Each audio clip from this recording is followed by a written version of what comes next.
நீங்கள் பார்த்துக் கொண்டிருப்பது உங்கள் விஜய்.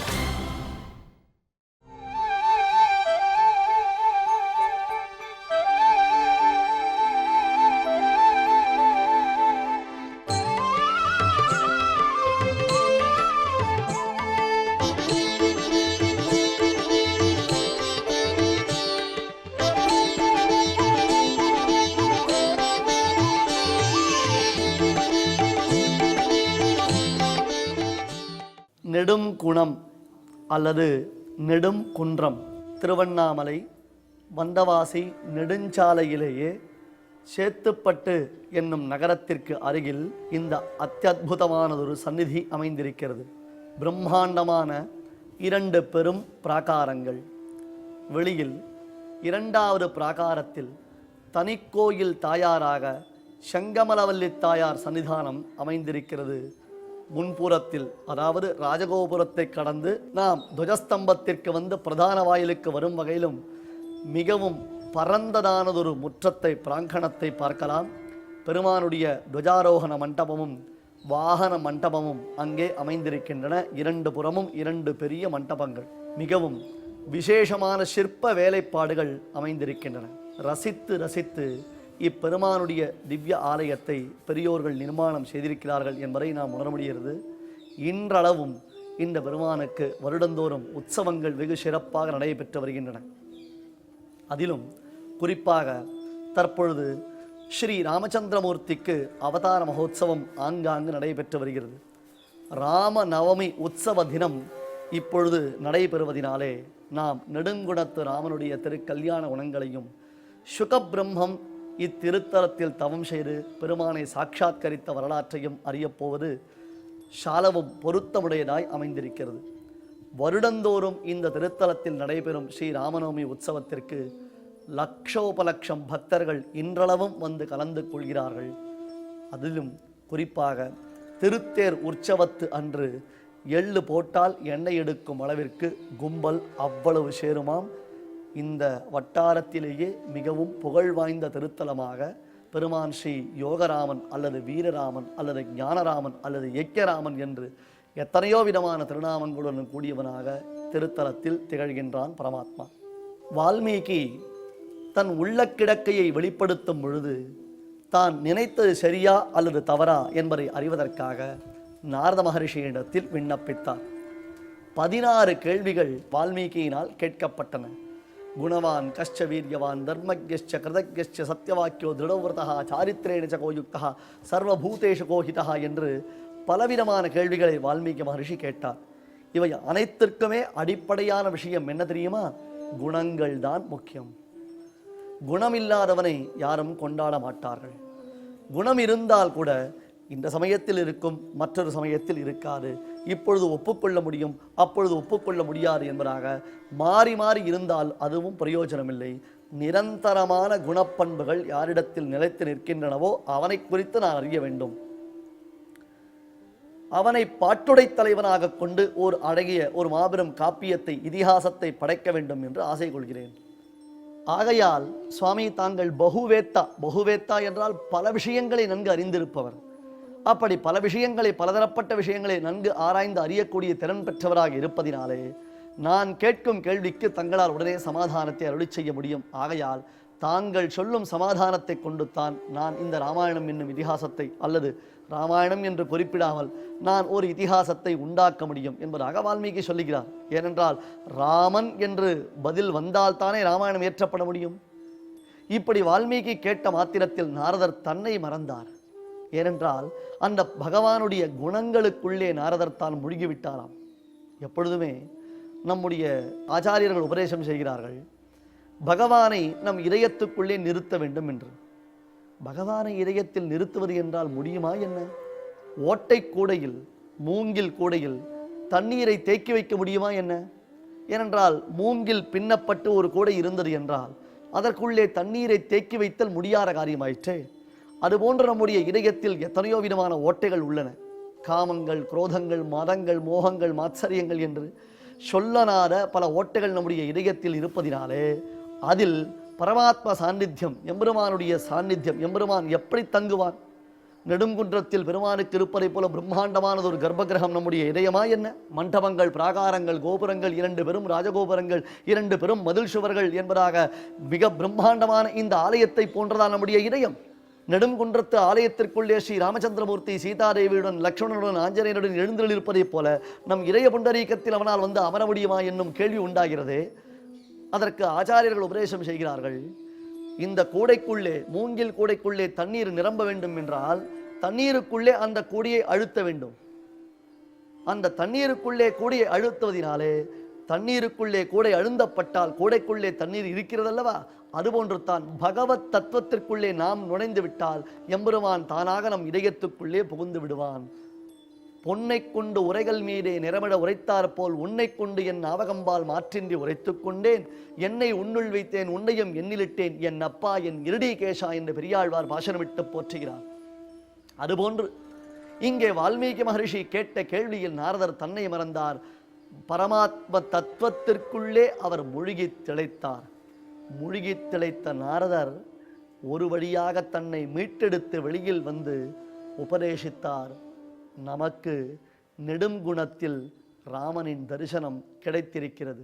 பகவானை நாம் இதயத்தில் நிறுத்திக் கொள்வதற்கு முயற்சித்தால் முதலில் அவருக்குள்ளே நாம் புகுந்து விட வேண்டும். தண்ணீருக்குள்ளே ஒருவன் முழுகிவிட்டால் அவனுக்குள்ளே தண்ணீர் புகுருமா போலே. அப்படித்தான் வால்மீகி ஒரு மனிதனை குறித்தது ஒரு கேள்வியை கேட்டார். அந்த கேள்விக்கு பதில் ஸ்ரீ ராமச்சந்திரமூர்த்தி தான் என்பதை நாரதர் உணர்ந்திருந்தார்.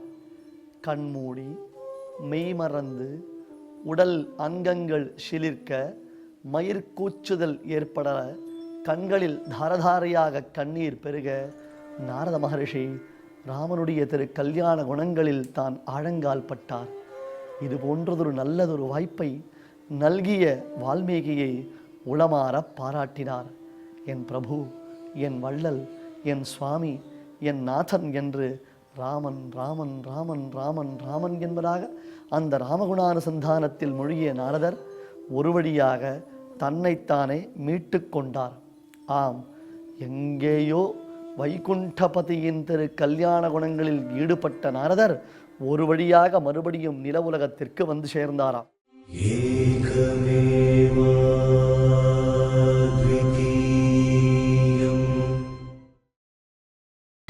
நீங்கள் பார்த்துக் கொண்டிருப்பது உங்கள் விஜய். எங்கேயோ வைகுண்டபதியின் திரு கல்யாண குணங்களில் ஈடுபட்ட நாரதர் ஒரு வழியாக மறுபடியும் நில உலகத்திற்கு வந்து சேர்ந்தாராம். சேர்ந்தவுடன், மகர்ஷி, என்ன கேள்வி கேட்டுவிட்டீர், என்ன கேள்வி கேட்டுவிட்டீர், இந்த கேள்விக்கு இவ்வளவு சுலபத்தில் என்னால் விடை சொல்லிவிட முடியுமா? அடடா, ரொம்ப கஷ்டமாயிற்று. அதுபோன்ற ஒரு புருஷனை நான் எங்கு தேடிச் செல்ல முடியும்? திரிலோக சஞ்சாரி என்ற பெயர் பெற்றதினால் இப்படி ஒரு ஆபத்தா? ஏனென்றால் திடீரென்று தாங்கள் கேட்கும் கேள்விக்கு என்னால் பதில் சொல்ல முடியவில்லையே என்றெல்லாம் யோசித்து ஒரு வழியாக ராமனுடைய அரும் பெருமைகளை எல்லாம் நாரதர் பேச ஆரம்பித்தார். நாரணன் விளையாட்டை எல்லாம் நாரத முனிவன் கூற ஆரண கவிதை செய்தான் அறிந்த வால்மீகி பகவான் என்பார் கம்பநாட்டாழ்வான். நாரணன் விளையாட்டை எல்லாம் நாரணன்தானே, நாராயணன்தானே, வைகுண்டபதியான ஸ்ரீமன் நாராயணன்தானே இப்பொழுது தசரதன் திருக்குமாரனாக பிறந்தான், கௌசல்யானந்த வர்தனாக பிறந்தான். இப்படி ராமன் தான் பிறந்து சீதாதேவியை மணந்து காட்டிற்கு சென்று அங்கே சீதையை விட்டு பிரிந்து ராவணனை இலங்கைக்கு தேடிச் சென்று அவனை கொன்று மறுபடியும் விஜயராகவனாக சீதாதேவியை மீட்டெடுத்து வந்து தில்லை நகர் திருச்சித்திர கூடத்தமர்ந்தான் தன்னை என்று ஆழ்வார்களும் மற்றுமுள்ளதான ஆசிரியர்களும் ஆச்சாரியர்களும் போற்றும்படியாக அவன் விளங்கினானே. அந்த சரித்திரம் நாரணன் விளையாட்டை எல்லாம் நாரத முனிவன் கூற ஆரண கவிதை செய்தான். ஆரண கவிதை என்றால் என்ன பொருள்? ஆரணம் என்றால் வேதம். வேதவேத்யே பரே பும்சி ஜாதே தசரதாத்மஜே வேத பிராச்சேதசாதாசேன் சாட்சாத் ராமாயணாத்மனாம். வேதவேத்யன் ஸ்ரீயப்பதியான ஸ்ரீமன் நாராயணன் பரம்பொருள். வேதவேத்யனான பகவான் தசரதன் பிள்ளையாக பிறந்த பொழுது அந்த வேதங்கள், எம்பெருமானை போற்றும் வேதங்கள் வால்மீகியின் முகார விந்தத்திலிருந்து அவர் தம் திருமுக மண்டலத்திலிருந்து உத்தமமான இராமாயணமாக பிறந்தன என்பதுதான் இந்த பாட்டின் பொருள்.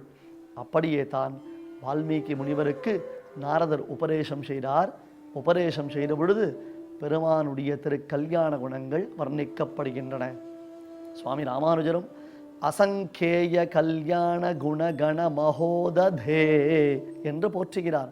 அசங்கேய கல்யாண குணகண மகோததே, எண்ணற்கரிய திருக்கல்யாண குணங்களை உடையவனே, எத்தனை முறை எண்ணி எண்ணி எண்ணி பார்த்தால் கூட உன்னுடைய கல்யாண குணங்களுக்கு இவ்வளவுதான் எல்லை, இது இவ்வளவுதான் என்று பதில் சொல்ல முடியுமா?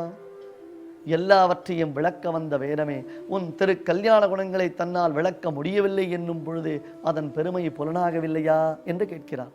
அத்தகையதொரு குணங்கள் பகவானிடத்தில் சேர்ந்திருக்கின்றன. அப்படித்தான் ஸ்ரீ விஷ்ணு சகஸ்ரநாமத்தின் ஆரம்பத்திலும் யானி நாமானி கௌணானி விக்யாதானி மகாத்மனஹா ரிஷிபிஹி பரிகீதானி என்பதாக எந்த குணங்கள், எத்தகையதொரு குணங்கள் வால்மீகி, வசிஷ்டர், வியாசர், பராசரர், சுகபிரம்மம், ஹாரீதர், கௌதமர், புலஸ்தியர் இப்படி பல மகரிஷிகள் குணங்களை இட்டே பரமாத்மாவை போற்றுகின்றார்கள். குணங்களை இட்டே அவனை ஸ்தோத்திரம் செய்கின்றார்கள். அந்த குணங்களுக்கு எல்லை இல்லை என்பதையும் அவர்கள் பரிபூர்ணமாக உணர்ந்திருக்கிறார்கள். இதோ இந்த நெடுங்குணம் அல்லது நெடுங்குன்றம் என்னும் இந்த திவ்ய திருத்தலம் சுகபிரம்ம ரிஷியின் தபோ வலிமை பெற்ற க்ஷேத்திரமாயிற்று. சுகபிரம்மத்தினுடைய தவத்திற்கு இறங்கி பெருமான் ஆச்சரியமாக விஜயாசனத்தில் சேவை சாதிப்பதாக க்ஷேத்திர மகாத்மியத்தின் மூலமாக அறிகிறோம். அந்த சுகபிரம்மம் ஸ்ரீமத் பாகவதத்தில் கண்ணனுடைய சரித்திரங்களை எல்லாம் பரீட்சித் மகாராஜனுக்கு உபதேசம் செய்யும் பொழுது, அப்பா பரீட்சித், ஏதோ சப்தாகம் 7 நாட்கள் என்னும் கணக்கில் உனக்கு பகவத் கல்யாண குணங்களை சொல்ல ஆரம்பித்து விட்டேனே ஒழிந்து உண்மையிலே இது எப்பொழுது முடியும்? 7 நாட்களில் முடித்து விட முடியுமா? 7 நாட்கள் தான் அந்த குணங்களுக்கு எல்லையா என்று சொன்னால் இல்லையே. எல்லையில்லாத குணங்களை உடையவனிடத்தில் எல்லை என்பது எள்ளளவும் இல்லை என்பதை நாம் உணரலாம். ஆகையால் ராமபிரான் இங்கே எழுந்தருளி சேவை சாதிக்கக்கூடிய சுகபிரம்மத்தின் தபோவனத்தில் பெருமான் நெடுங்குணம் என்னும் திவ்ய திருத்தலத்தில் எழுந்தருளி உள்ளதாகவே நாம் அனுபவிக்கலாம். குணங்களில் சிறந்த ராமன் க்ஷேத்திரம் நெடும் குணமாக விளங்குகிறது. இதை கம்பநாட்டாழ்வான் போற்றும் பொழுது குணங்களால் உயர்ந்த வள்ளல் என்று போற்றுகிறார். ராமாயணத்தில் வால்மீகி பலமுறை கூறுகிறார், பகவோ நிருப கல்யாண குணாக புத்திரஸ்ய சந்திதே. தசரதன் தன் பிள்ளைக்கு பட்டாபிஷேகம் செய்து வைத்து தான் ஓய்வு பெற விரும்பினான். உடனே மக்கள் எல்லோரையும் அழைத்தான். நான் அரியணை விட்டு இறங்கி என் ஆருயிர் நாதனாம் ராமனுக்கு அரியணை அளிக்கப் போகிறேன் என்றவுடன் எல்லா மக்களும் ஒரே குணத்தில் ஒரே குரல் உடையவர்களாக, ஹே தசரதா, 60,000 வருடங்கள் இந்த சிம்மாசனத்தை போட்டு தேய் தேய் தேய் என்று தேய்த்து விட்டாய். இன்னுமா நாற்காலியில் உனக்கு ஆசை? இன்னுமா இந்த பதவியில் ஆசை கொண்டிருக்கிறாய்? உடனடியாக கீழே இறங்கிவிடு. ராமன் அமரட்டும், ராமன் வர வேண்டும். ஆச்சரியமான யானை மீதும் உயர்ந்ததான சத்ருஞ்சயன் என்னும் யானையின் மீது அவன் பவனி வரக்கூடிய நன்னாளை நாங்கள் சேவிக்க வேண்டும் என்று ஆசை கொள்கிறோம். 2 புறமும் சத்திர சாமனங்களை வீசிக்கொண்டு ராமனுடைய திருமுக மண்டலத்தை கொடையினால் மறைத்து கொண்டு அப்படியே மேகத்தில் மறைக்கப்பட்ட சூரியனைப் போல சூரிய குல பிரதீபனான ராமனுடைய திருமுக மண்டலத்தை நாங்கள் சேவிப்பதற்கு ஆசைப்படுகிறோம் என்றவுடன் தசரதன் யோசித்தான், நான் என்ன தவறு செய்தேன்?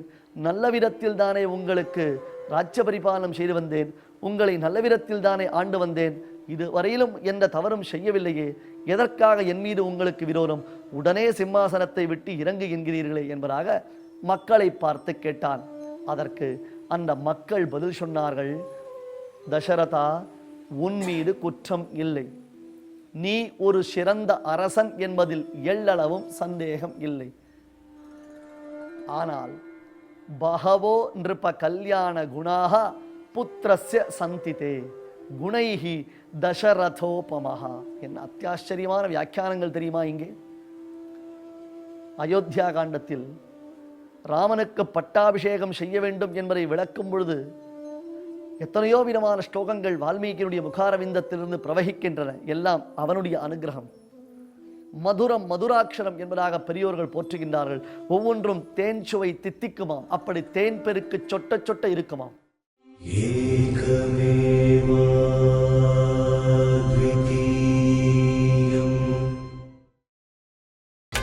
நீங்கள் பார்த்துக் கொண்டிருப்பது உங்கள் விஜய். தசரதா, உன் பிள்ளை குணங்களில் உயர்ந்தவன். ஒரு சிலரிடத்தில் ஒரு சில நல்ல குணங்கள் தான் நிரம்பி இருக்கும். பகவோ கல்யாண குணாகா, கெட்ட குணங்கள் என்பது எல்லளவும் இல்லாதவன், கெட்ட குணங்களே இல்லாதவன், நல்ல குணங்களே பரிபூர்ணமாக நிரம்ப பெற்றவன்.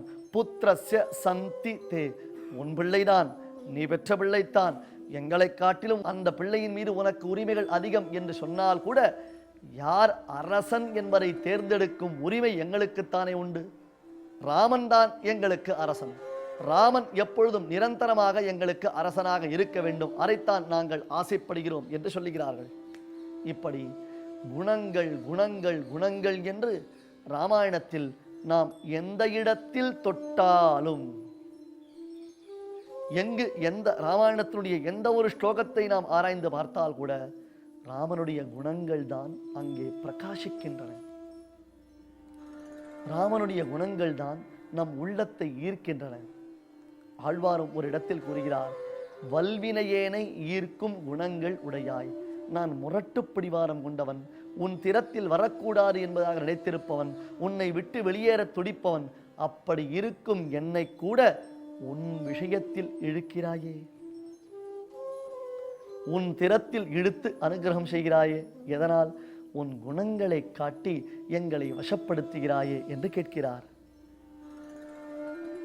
எனில் வைதேகி சகிதம் சுரத்ருமதளே ஹைமே மகாமண்டபே மத்தியே புஷ்பகமாசனே மணிமயே வீராசனே சுஸ்திதம் என்பதாக ராமனுடைய மங்களாசாசனம் பாசுரங்களை நாம் அனுபவிக்கின்றோமே.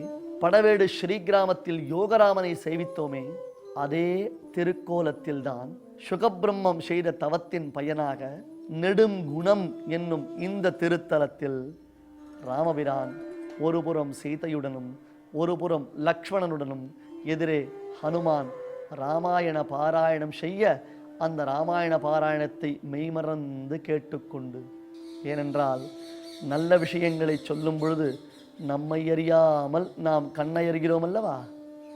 அப்படித்தான் பெருமானும் ஆஞ்சநேய சுவாமி தன் கையில் ராமாயண சுவடியை வைத்துக்கொண்டு ராமனுக்கு முன்பாக அந்த ராமாயணத்தை வாசித்து கொண்டிருக்கும் பொழுது, ஆஹா, அங்கே ராமாயணம் நடைபெற்ற காலத்தில் வால்மீகி மகர்ஷி அந்த ராமாயணத்தை இயற்றிய காலத்தில் நான் சீதையை விட்டு பிரிந்துத்தான் ராமாயணத்தை கேட்டேன். சீதை தனியாக இருந்தால் நான் தனியாக இருந்தேன். தனித்தனியாகத்தான் நாங்கள் ராமாயணத்தை கேட்டிருந்தோம். ஆனால் நாங்கள் இருவரும் சேர்ந்து அமர்ந்து ராமாயணத்தை கேட்பதற்கு இந்த இடம் பரமசுகமாய் அமைந்திருக்கிறது என்று சொல்லாமல் சொல்பவனைப் போல நெடும் குணத்து ராமன் நெடும் குணம் என்னும் இந்த திருத்தலத்தில் அமர்ந்த திருக்கோலத்தில் சேவை சாதிக்கின்றான். ராம நவமி கொண்டாடப்படும் இந்த தருணத்தில் நாம் ராமனுடைய க்ஷேத்திர விசேஷத்தில் இருந்து கொண்டு ராமனுடைய குணங்களையெல்லாம் அனுசந்திப்பது ஏதோ பூர்வ ஜென்மத்தில் செய்த புண்ணியத்தின் பயன்தானே. கண் குளிர கருணாமூர்த்தியின் வடிவடகை சேவியுங்கள். இந்த திருமேனியை உங்கள் உள்ளத்துக்குள்ளே நிறைத்து கொள்ளுங்கள். மீண்டும் மீண்டும் மீண்டும் மீண்டும் இந்த குணங்களையே பொதுபோக்காக கொள்ளுங்கள் என்றால் இனி என்ன அல்லல் உண்டாகும்? வந்தவாசியிலிருந்து திருவண்ணாமலை செல்லும் மார்க்கத்தில் வந்தவாசி திருவண்ணாமலை நெடுஞ்சாலையிலேயே சேத்துப்பட்டு என்னும் கிராமத்திற்கு அருகிலேயே நெடும் குன்றம் அல்லது நெடுங்குணம் என்னும் மிகப்பெரிய இந்த திருத்தலம் அமைந்திருக்கின்றது. 2 பெரும் ராஜகோபுரங்கள், பெரும் மதில்களுடன் திருக்கோவில் வளாகம் மிக விஷாலமாக பெருமானுடைய மனது போன்றே அகன்று பறந்து விரிந்ததாக அமைந்திருக்கிறது. நல்ல நித்தியோத்சவ, பக்ஷோத்சவ, மாசோத்சவ, சம்வத்சரோத்சவாதிகள் குறைவில்லாமல் நடைபெற்று வருகின்றன. வைகானச ஆகம வல்லுநர்கள் இப்பெருமானை எப்பொழுதும் பூஜித்து வருகிறார்கள். இந்த திருத்தலத்தில் சுகபிரம்மம் தமம் செய்து சித்தி பெற்ற திருத்தலத்தில் ராமனுடைய திரு கல்யாண குணங்களை நாம் தொடர்ந்து அனுபவிக்கலாம்.